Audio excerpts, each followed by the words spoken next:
আমি তোমাকে দোষারোপ করব না, কাকে করব? তোমাকে আমার সংসারে আনার পর থেকেই আমার রাজ্যে একটার পর একটা ধ্বংস হয়ে যাচ্ছে। আর তুমি নাকি বলছো আমি সামান্য একটা ভিক্ষুককে লাথি মেরেছি, এই জন্য এটাই আমার পাপের পাচিত্র? না না, তুমি আমার সম্মুখ থেকে সরে যাও। আমি তোমাকে আর দেখতে চাই না। আমি প্রয়োজন বোধে আমি ধারে ধারে ভিক্ষা করে বেড়াবো, তারপরও তোমার মতো রাক্ষসী প্রেয়সী এই নারীকে আমি আমার সংসারে রাখবো না, রাখবো না। এ কি হলো আমার?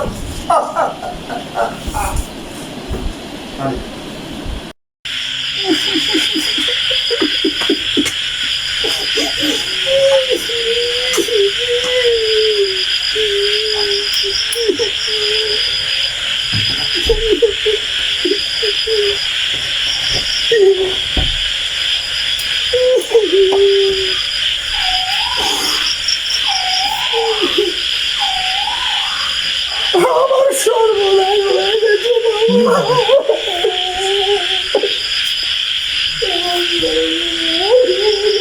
কি হয়েছে মা?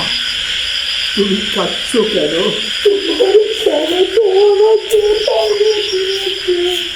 কেন? কেন তোমাকে সে তাড়িয়ে দিয়েছে? তুমি শান্ত হও মা, শান্ত হও। কেন তোমাকে তাড়িয়ে দিয়েছে বলো?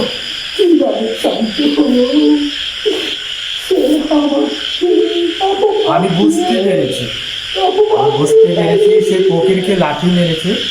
ফকিরকে লাঠি মারার কারণে আজ তার এই পরিণতি। তার পুরা রাজ্য নাকি জ্বলে পুড়ে ছারখার হয়ে গেছে।